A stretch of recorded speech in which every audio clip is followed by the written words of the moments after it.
Sa ngalan ng Ama, ng Anak at ng Espiritu Santo, Amen. sumainyo ang Panginoon. At sumaiyo rin. Mga kapatid, kailangan natin tanggapin na habang tayo nabubuhay, na magkakaroon tayo ng mga takot at pangamba. Pero ano bang kabaliktaran ng takot? Lakas ng loob? Hindi. Nawawala lang ang takot kapag tayo ay may tiwala sa Diyos, kapag tayo ay nananalig, kapag tayo ay nananampalataya. Pag ikaw ay naniwala sa Diyos, hindi naman agad nawawala yung iyong problema. Pero binibigyan ka niya ng panibagong lakas ng loob. Walang pananampalataya, wala kang tapang. May tapang ka dahil merong isang malakas na Diyos na magtatanggol sa iyo sa gitna ng iyong mga pagsubok at problema. Aminin natin ang mga pagkakataon na kung saan tayo'y humarap sa ating mga problema na mag-isa. Inaakala natin na kaya natin. Alalahanin natin mga pagkakataon na kung saan nakalimutan natin na meron palang Diyos na nagmamahal sa atin, tumutulong sa atin. Kapag nakalimutan mong Diyos, diyan ka nagkakasala. Kaya naman sa mga pagkakataon ng ating kahinaan at kasalanan, hilingin natin muli ang kanyang awa. Kaya naman tayo magpakumbaba at sabihin natin, inaamin ko Sa makapangyarihang Diyos at sa inyo mga kapatid, na lubha akong nagkasala sa isip, sa salita, sa gawa, at sa aking pagkukulang. Kaya isinasamo ko sa mahal na Birheng Maria, sa lahat ng mga anghel at mga banal, at sa inyo mga kapatid, na ako'y ipanalangin sa Panginoong ating Diyos. kawan tayo ng makapangyarihang Diyos. Patawarin tayo sa ating mga kasalanan at patnubayan tayo sa buhay na walang hanggan. Amen. Panginoon, kaawaan mo kami. Panginoon, kaawaan mo kami. Kristo, kaawaan mo kami. Kristo, kaawaan mo kami. Panginoon, kaawaan mo kami. Panginoon, kaawaan mo kami. Manalangin tayo. Ama namin makapangyarihan, manatili kang kapiling ng iyong sambayanan na iyong laging kinahahabagan at pinagbibigyan upang ang tinampok ng iyong pamumuno at pagsubaybay ay muli mong ikalugod at panatilihin mong kinalulugod sa pamagitan ng Jesucristo kasama ng Espiritu Santo magpa sa walang hanggan. Amen.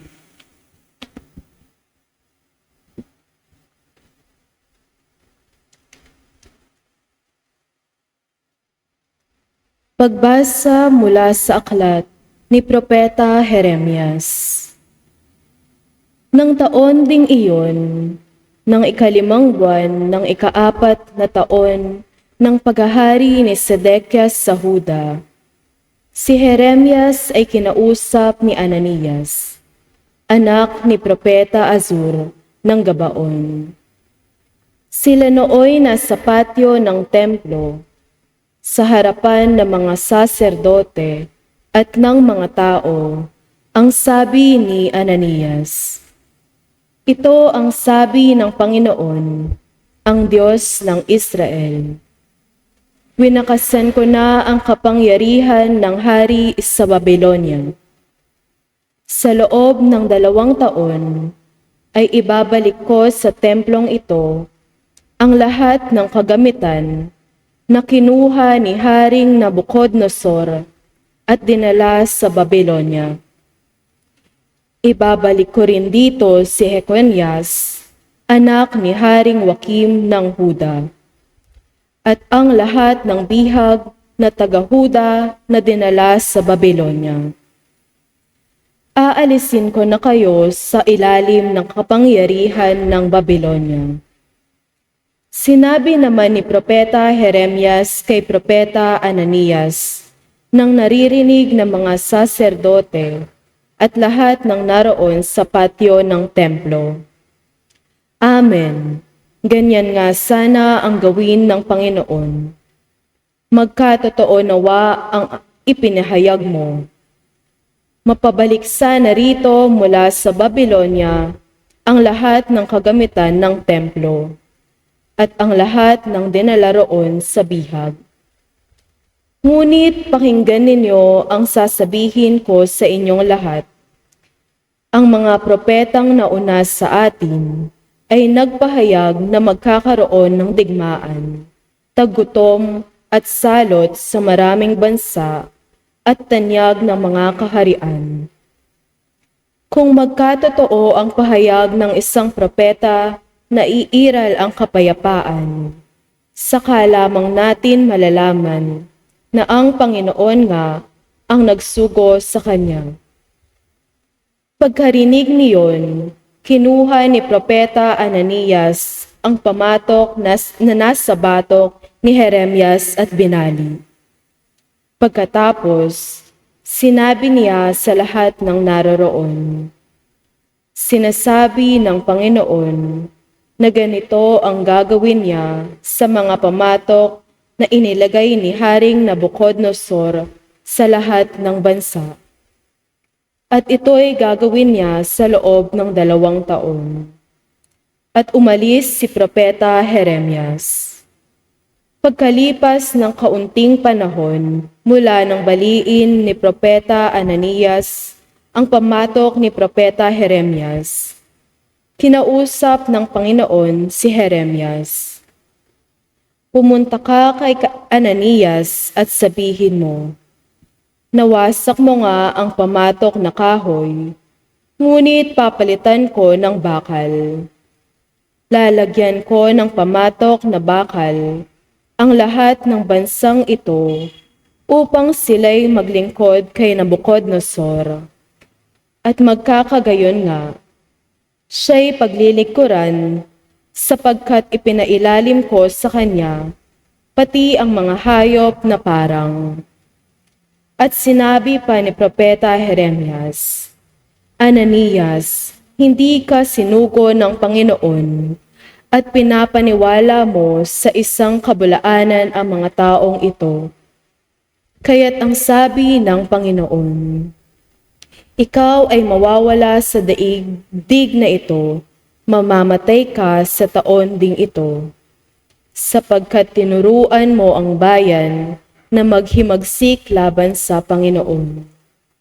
At nang 7 buwan nga ng taong iyon, si Propeta Ananias ay namatay. Ang salita ng Diyos. Salamat sa Diyos. Poon, ituro mo sa akin ang utos mo upang sundin. Poon, ituro mo sa akin ang utos mo upang sundin. Sa landas na di matuwid, huwag mo akong babayaan. Pagkat ikaw ang mabuti, ituro ang iyong aral. Poon, ituro mo sa akin ang utos mo upang sundin. Tulungan mong ihiyag ko yaong tunay na balita. Yamang sa iyong kahatulan, lubos akong may tiwala. Poon, ituro mo sa akin ang utos mo upang sundin. Sa akin ay magsilapit, ang sa iyo ay may takot. Maging yaong mga tao na alam ang iyong utos. Poon, ituro mo sa akin ang utos mo upang sundin.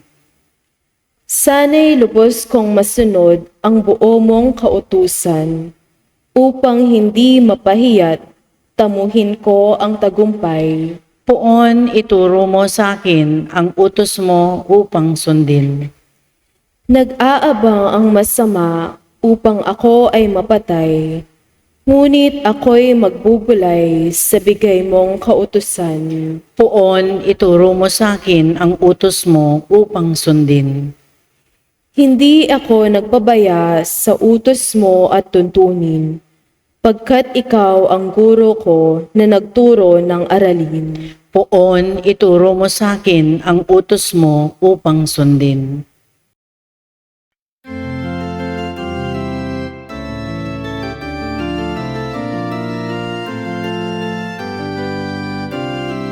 Alleluia, alleluia, alleluia.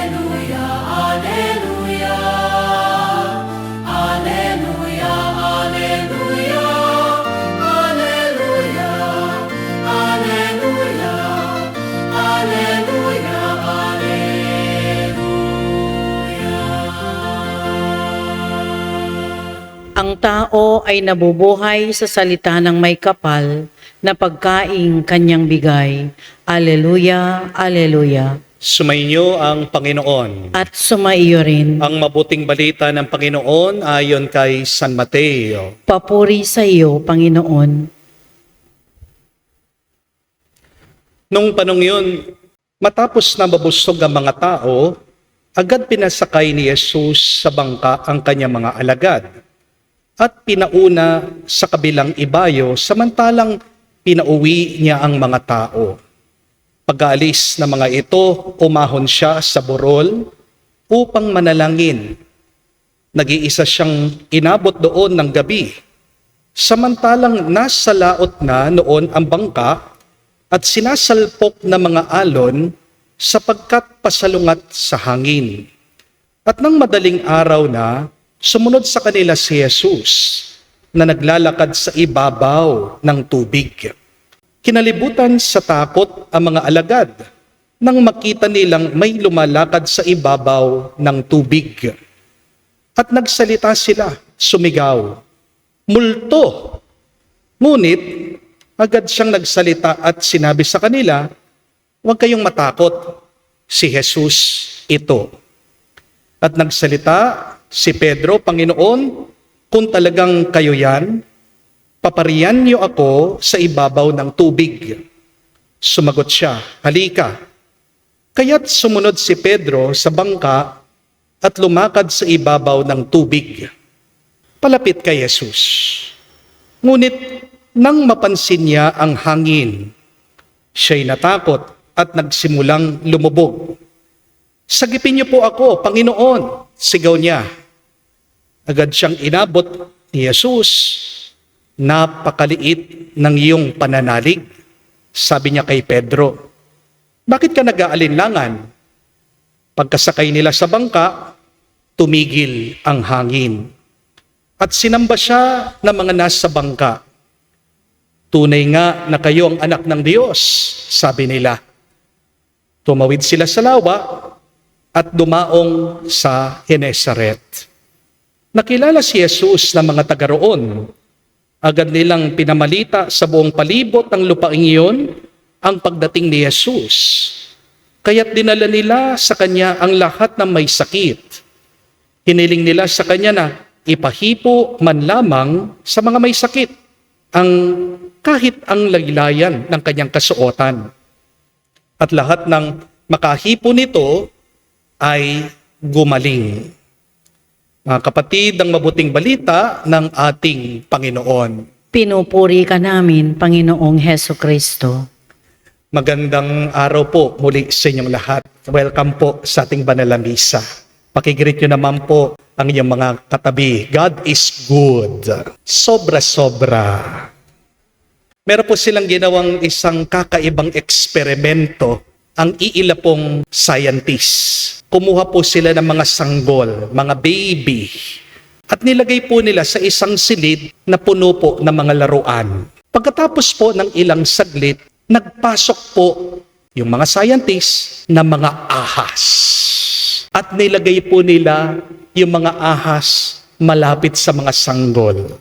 Huwag po kayong mag-alala. Dahil yung mga ahas, hindi naman po makamandag at sanay po sila sa mga tao. Pero yung mga magulang ng mga sanggol, habang pinapanood po nila yung kanilang mga anak malapit sa mga ahas, halos hindi po sila mapakali. Nanginginig sila sa takot. Pero alam niyo po kung anong nangyari? Yung mga sanggol, hindi po sila umiyak. Hindi po tumakbo yung mga bata. Hindi po sila natakot. Sa halip, tumawa pa nga po sila nung nakita nila yung mga ahas. At yung ibang sanggol, curious, hinahawakan po yung mga ahas. Nilalaro nila, inaakala, laruan din. Doon po natuklasan ng mga researchers ang napakahalagang katotohanan. Na ang tao, pinanganak lang po na meron pong dalawang kinakatakutan. Una, ang malakas na tunog. Pero pangalawa, ang mataas na lugar o pagbagsak. Ang lahat po, liban dito sa dalawa na kinakatakutan natin, ay natutunan lang natin. Remember that, my dear friends. that as human beings, we are only born with two natural fears: loud sounds and heights. Everything else that you're afraid of is just learned. Everything else that you fear is just programmed in your mind. Everything else that you're afraid of is just conditioned to you. Kaya isipin niyo po, yung takot mong magsalita sa harapan ng ibang tao, natutunan mo lang yan. Yung takot mo na magmahal ka ulit matapos kang masaktan, natutunan mo lang yan. Yung takot mo na magsimula ng negosyo, natutunan mo lang yan. Yung takot mo sa karayom, sa injection, natutunan mo lang yan. Yung takot mo na magtiwala muli, natutunan mo lang yan. Pati po yung takot nating tumanda na mag-isa, yung takot nating mawalan, yung takot natin na mamatay. Lahat ng yan natutunan lang natin. Unti-unti po nabubuo sa isip ang takot. Dahil sa ating karanasan, dahil sa ating nakita, dahil sa sinabi ng ibang tao, at marahil dahil sa sugat na iniwan ng buhay. Minsan ang problema, hindi naman po ang realidad. Ang problema ay yung kwento na ginawa mo sa isip mo tungkol sa realidad. Halimbawa, may nakapkap ka na bukol sa iyong katawan. Anong kwento agad ang naiisip mo? Baka cancer na ito. Hindi po ba? Hindi lang nagre-reply yung anak mo, tinatanong mo siya, nasan ka na? Ano yung sinasabi mo bilang magulang? Baka na-aksidente na yung anak ko. Hindi ka nire-replyan ng yung mister. Ano agad ang inaalala mo? Pinagpalit na ako. Meron na siyang ibang babae. Lagot siya. Pag-uwi niya, makikita niya, matitikman niya ang aking galit. Di po ba? Nakita mo, tinatawagan ka ng boss mo sa cellphone. Agad hindi ka na mapakali, nag-aalala ka. Baka tatanggalin na ako sa trabaho. Napansin niyo po, maraming beses, mas natatakot tayo sa iniisip natin kaysa sa tunay na nangyayari. Amen? Pero ang totoo, karamihan sa ating mga takot ay hindi naman talaga totoo. Amen? Kaya nga po tandaan yung ibig sabihin ng fear. Isa pong acronym yan. Spell fear. F-E-A-R. Ibig po sabihin, memorize siya po ha, tandaan niyo po. Fear is false evidences appearing real. Ulitin po natin, ha? False evidences appearing real. Hindi naman talaga totoo, pero pinaniniwalaan mo. Kaya lumalakas ang takot mo.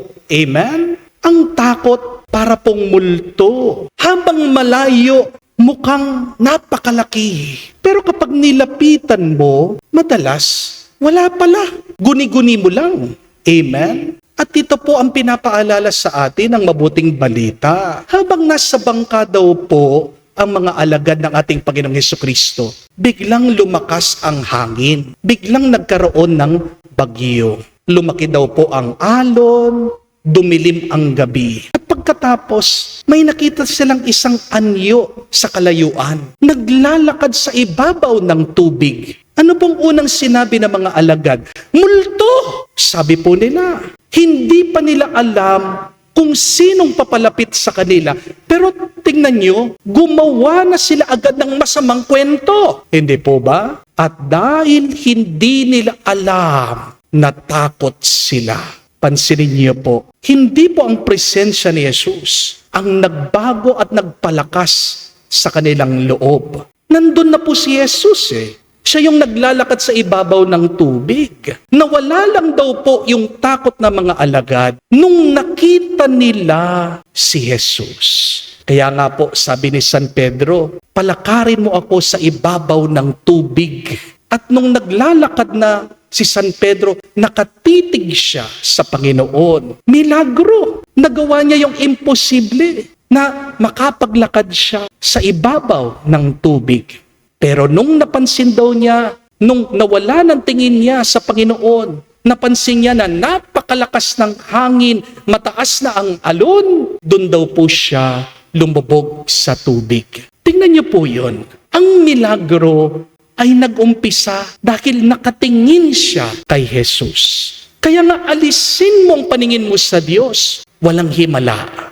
Amen? Alisin mo ang titig mo kay Jesus, manghihina ka. Pag nakatingin ka sa iyong takot, lalo kang manghihina. Understand, we do not experience life. We experience what we focus on. Hindi naman po natin nararanasan ang buhay eh. Ang tunay mong nararanasan, yung tinitignan mo lang. Kaya kung gusto mong bumuti ang iyong karanasan, tingnan mo ang pinakamabuti. Walang iba kung hindi ang Diyos. Amen? Mga kapatid, maraming bagay ang kinakatakutan natin dahil hindi natin nakikilala kung nasaan si Jesus.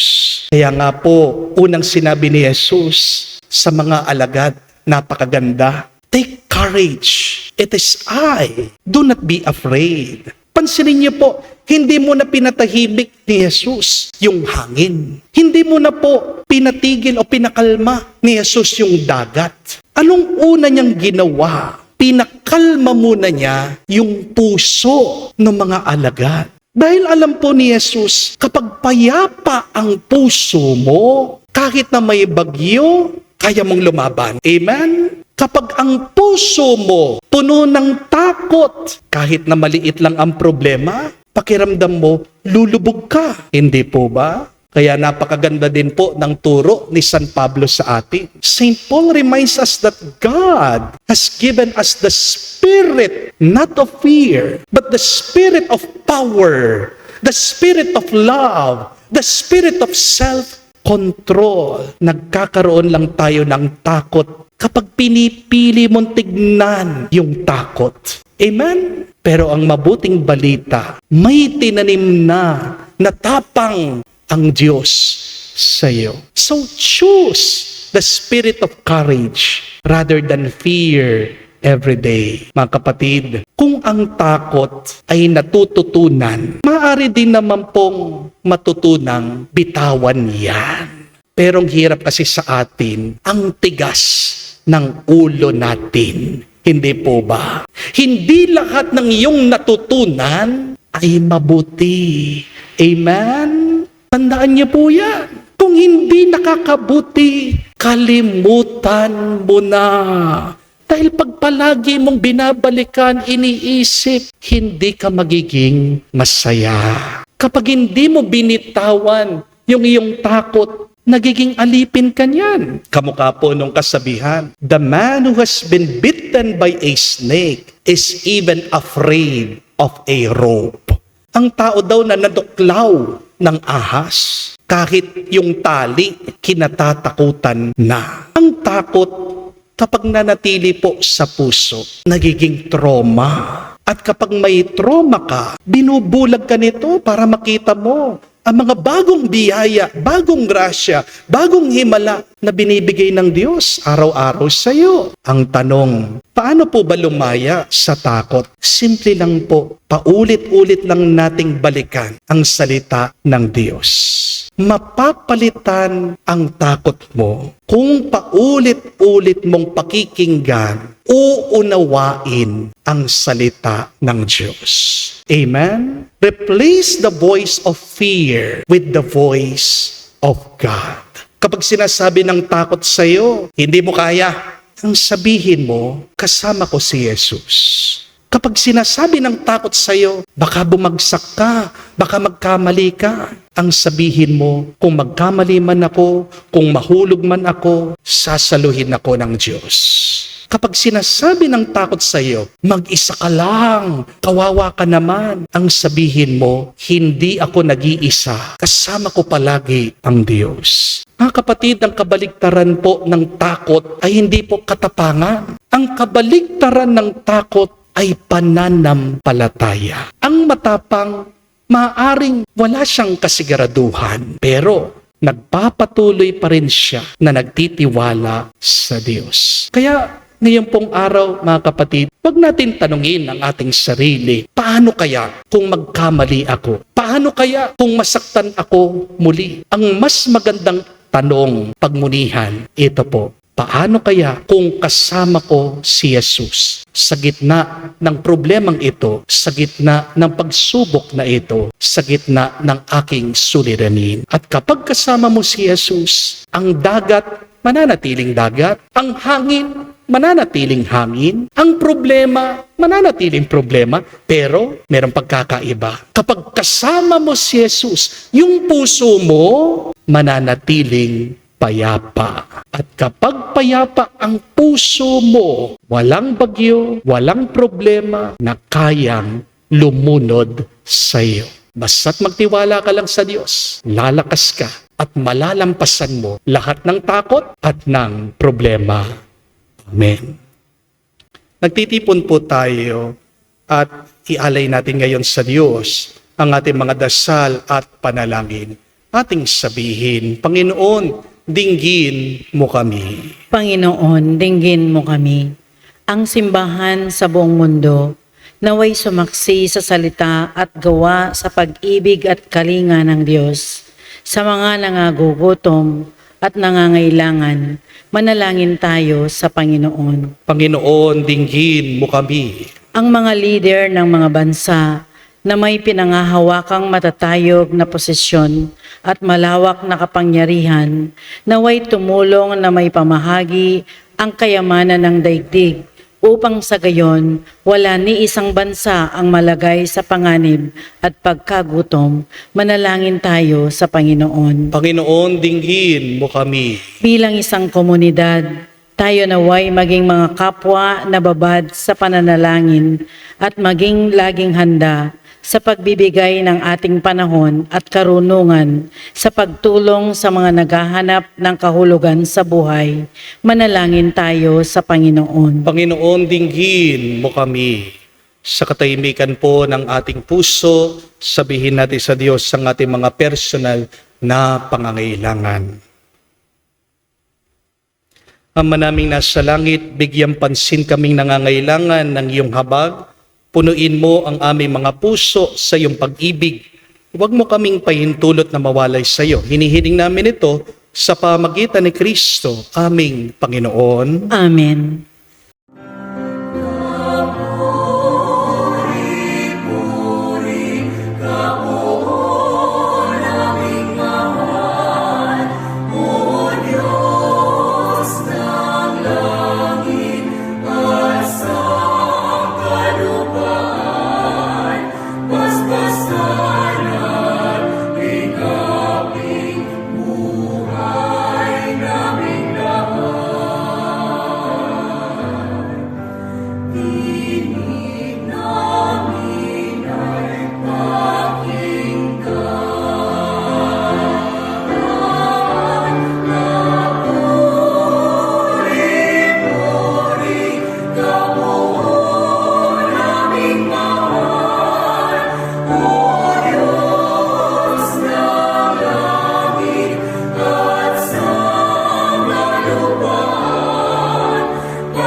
Manalangin kayo mga kapatid, para ang ating mga paghahain ay kalugdan ng Diyos, amang makapangyarihan.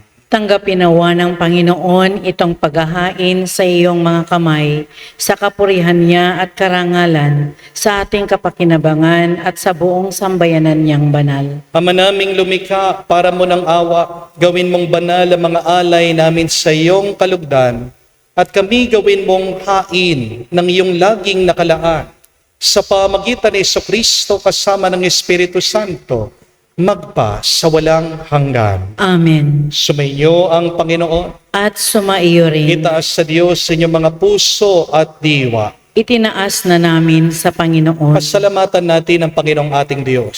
Marapat na siya ay pasalamatan. Ama namin makapangyarihan, tunay nga marapat ay ikaw ang aming pasalamatan. Sa pamagitan ni Jesucristo na aming Panginoon, kinalugod mo sa kanya'y baguhing mabuti ang lahat at sa pamagitan niya aming tinanggap ang iyong abot-abot na kaloob at paglingap. Kahit na siya ay hindi naiiba sa iyo, minabuti niyang maging di na rin naiiba sa mga tao. Hamak siyang tulad namin sa kamatayang totoo noong inihain niya ang sarili nang kami makasundo mo. Kaya naman iyong dinangal siya at iyong tinampok upang sa lahat siya'y manguna. Ngayon nga'y lahat ng kanyang nakikisa ay talagang magkakamit ng iyong buhay at ligaya. Kaya kaisa na mga anghel nagpuri sa iyo nang walang humpay sa kalangitan. Kami nagbubunyi sa iyong kadakilaan.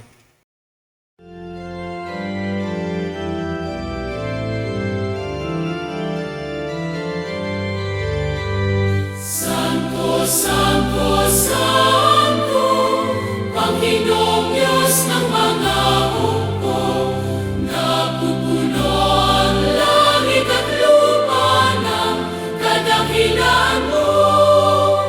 Hosana, Hosana, sa kainasan, pinagpalang na paririto sa ngalan ng Panginoon. Hosana, Hosana, sa kainasan. Hosana, Hosana, sa kainasan.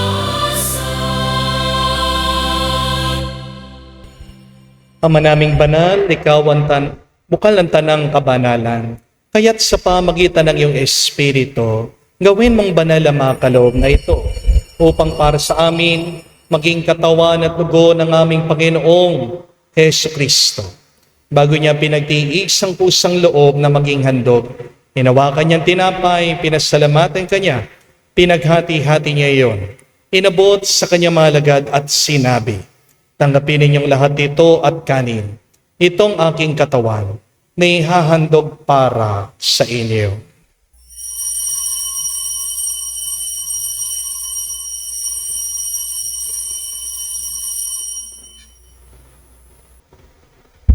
Gayon din naman na matapos ang hapunan, hinawakan niyang kalis.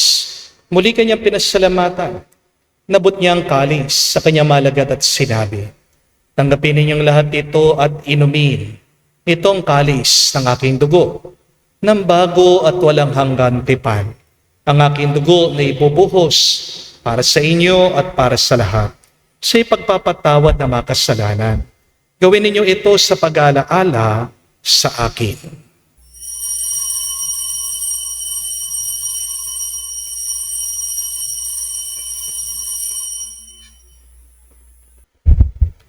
Ang misteryo ng pananampalataya.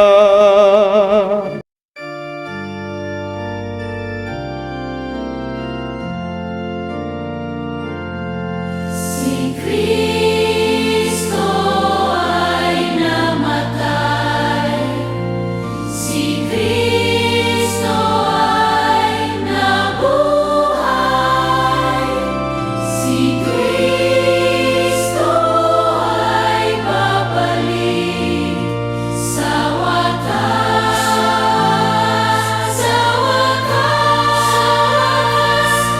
wakas ng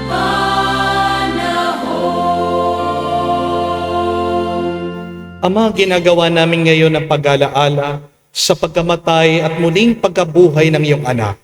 Kaya tinialay namin sa iyo ang tinapay nagbibigay buhay at ang kalis na nagkakaloob ng kaligtasan. Kami nagpapasalamat dahil kami yung minarapat na tumayo sa harap mo para maglingkod sa iyo. Sinasamo namin kami magsalo-salo sa katawan at dugo ni Kristo ay mabuklod sa pagkakaisa sa pamagitan ng Espiritu Santo. Amalingapin mong iyong simbahan, laganap sa buong daigdig. Puspusin mo kami sa pag-ibig.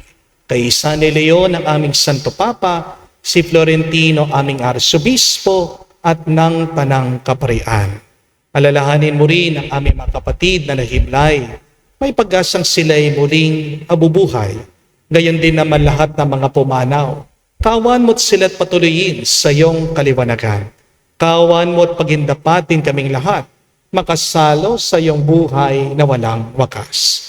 Kaisa na mahal na Birhen Maria, Ina ng Diyos, kaisa ni San Jose ang kanyang maluwalhating esposo, kaisa ng mga apostol, lahat ng mga banal, na namuhay dito sa daigdig na kalugod-lugod sa iyo. May pagdiwang nawa namin ang pagpupuri sa ikararangal mo, sa pamagitan ng iyong anak aming Panginoong Heso Kristo. Sa pamamagitan ni Kristo, kasama niya at sa Kanya, ang lahat ng parangal at papuri ay sa iyo, Diyos Ama, makapangyarihan, kasama ng Espiritu Santo, magpasawalang hanggan. Amen. Amen.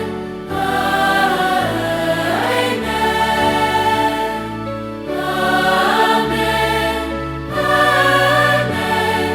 Amen. Sa nakagaling na utos sa turo ni Jesus sa Panginoon natin at Diyos, ipahayag natin ng lakas, loob.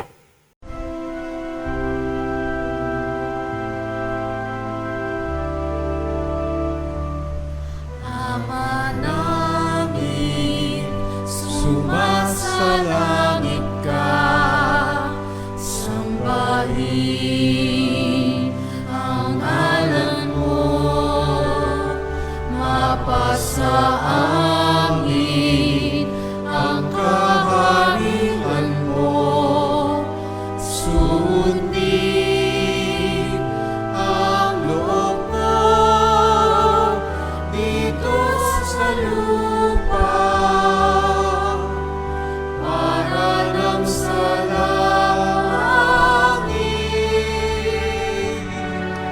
Bigyan mo kami ngayon ng aming kakanin sa araw-araw, at patawarin mo kami sa aming mga sala para ng pagpapatawad namin sa nagkakasala sa amin. At huwag mo kaming ipahintulot sa tukso, at iadya mo kami sa lahat ng masama. Hinihiling namin kami adya sa lahat ng masama, pagkalooban ng kapayapaan araw-araw, iligtas sa kasalanan, ilayo sa lahat ng kapahamakan, samantalang aming pinanabikan ang dakilang araw ng pagpapahayag ng tagapagligtas naming si Heso Kristo. Sapagkat iyo ang kaharian at ang kapangyarihan at ang kapurihan magpakailanman. Amen. Panginoong Heso Kristo, sinabi mo sa mga apostol, kapayapaan ang iniiwan ko sa inyo. Ang aking kapayapaan binibigay ko sa inyo. Tunghayan mong aming pananampalataya at huwag ang aming pagkakasala. Pagkalooban mo kami ng kapayapaan at pagkakaisa ayon sa iyong kalooban. Kasama ng Espiritu Santo, magpa sa walang hanggan. Amen. Kapayapaan ng Panginoon ay laging sumainyo. At sumaiyo rin. Magbigayan po tayo ngayon ng kapayapaan sa bawat isa. Peace with you po. Kapayapaan po sa inyong lahat.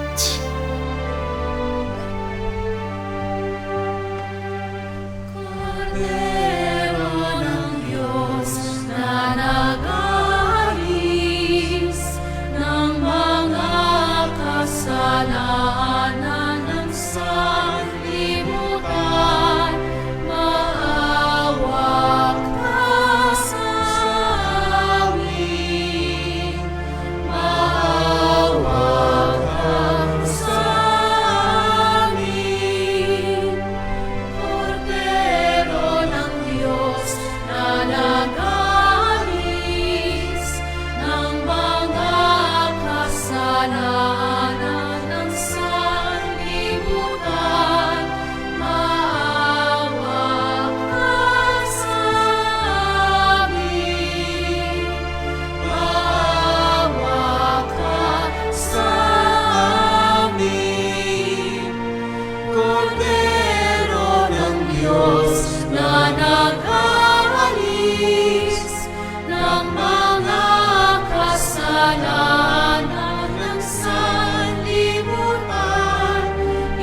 Mga kapatid, naririto ang ating Panginoong Jesucristo, ang Kordero ng Diyos. Siya nag-aalis sa mga kasalanan ng sanlibutan. Mapalad tayong lumalapit sa piging ng Kordero. Panginoon, hindi ako karapat-dapat na magpatuloy sa iyo, ngunit sa isang salita mo lamang ay gagaling na ako.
Manalangin tayo. Ama namin mapagmahal, kaming pinagsalo mo sa banal na pakikinabang ay yung tuwangan sa ginagawa namin sa araw-araw upang kaming hindi mo pinagkakaita ng pagsubaybay ay gawin mong maging marapat sa lubos na kaligtasan sa pamagitan ni Jesucristo kasama ng Espiritu Santo magpa sa walang hanggan. Amen. Mga kapatid, tandaan niyo po na halos sa lahat ng kinakatakot natin ay hindi naman talaga totoo. What is the meaning of fear? F-E-A-R. It is false evidences appearing real. Tayo ay binigyan ng spirito ng lakas ng loob ng Diyos. Hindi tayo binibigyan ng spirito ng takot. Kapag ikaw ay natatakot, ibig sabihin, maaaring ikaw ay nakatingin sa isang masamang karanasan. Karamihan sa ating mga takot ay natutunan. Pero kapag natutunan mo, pwede mo rin naman kalimutan. Hindi lahat ng ating natututunan ay nakakabuti sa atin. Para tayo ay lumakas ng loob, kailangan umalik tayo sa salita ng Diyos. Dahil kapag hindi mo pinupuno ang iyong isip at puso sa salita ng Diyos, yan ay napupuno ng salita ng masama, salita ng demonyo. Diyan ka nanghihina. So let us spend more time not only in listening but understanding the Word of God. Wala po tayong dahilan para hindi makinig sa salita ng Diyos. Napakarami pong Biblia. Pwede kayong makabili ng Biblia online. Nandyan po ang internet, isang click nyo lang, mapapakinggan nyo na agad ang salita ng Diyos. Pero bakit pa rin tayo naghihina at natatakot? Kasi mas pinipili pa nating tingnan yung masama, yung nagbibigay ng takot sa atin. God's Word is always available. Huwag nating sayangin ito. At pag pinapasok mo ang salita ng Diyos sa iyong puso, maaaring hindi magbabago yung iyong problema. Pero merong isang magbabago, yung puso mo. Bago baguhin ng Diyos yung iyong masamang kalagayan, ang unang binabago niya ay ang puso mo.